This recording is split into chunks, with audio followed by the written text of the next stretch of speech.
Belanda membuat naskah dari kelenteng Sampukong. Ya, katanya Presiden Portman merampas 3 cikar kronik Cina dari kelenteng Sampukong di Semarang.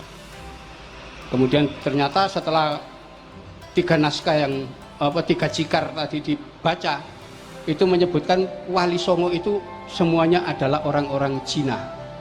Sunan Ampel itu namanya Bong Swiho, ya, namanya macam-macam. Sunan Kalijogo juga orang Cina. Nah, ini kan bertentangan dengan naskah-naskah yang lebih kuno, gitu. Dan ternyata kalau kita kaji lebih teliti, bener nggak naskah itu? Kapan Presiden Portman itu merampas naskah itu?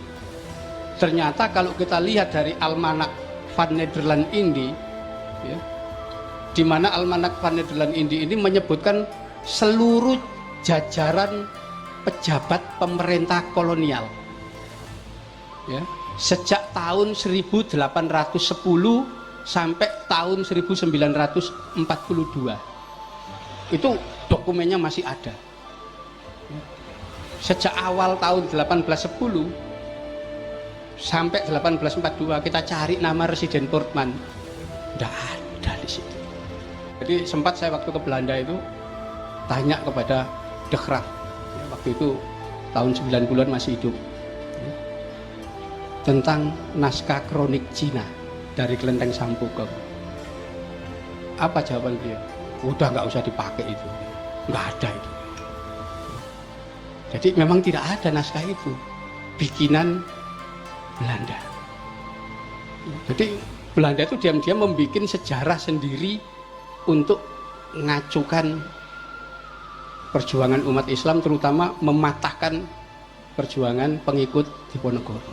Disitulah diskreditkan macam-macam, dongeng-dongeng cerita baru disebutkan, ya.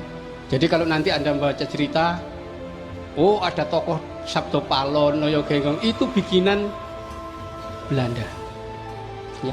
Kenapa? Naskah yang lebih kuno tidak ada. Bahkan Babat Tanah Jawi itu ada versi Belanda sendiri, namanya Babat Tanah Jawi versi Olthof, ya, bukunya sekian. Padahal Babat Tanah Jawi yang asli, yang pernah diterbitkan Balai Pustaka, 24 jilid, satu jilid segini, 24. Anda bisa bayangkan, diringkes jadi satu buku tipis. Dan ini yang banyak digunakan orang. Kan keliru sudah. Belanda itu diam-diam membuat naskah.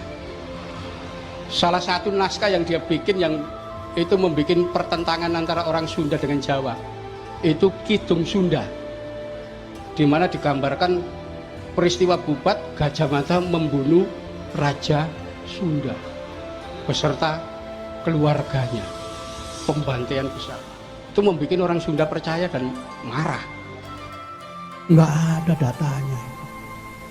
Itu naskah tunggal.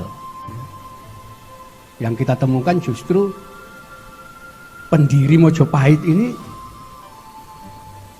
Sanggrama Wijaya, ya, orang yang lahir dan dewasa di Sunda, ya, dan kemudian diambil menantu oleh Kertanegara, ya, di mana Kertanegara menikahkan putrinya dengan Sanggrama Wijaya dengan satu keinginan, Wijaya ini membawa kekuatan pasukan Sunda ke Singosari dalam rangka menyatukan Nusantara. Butuh, ya, banyak personil prajurit.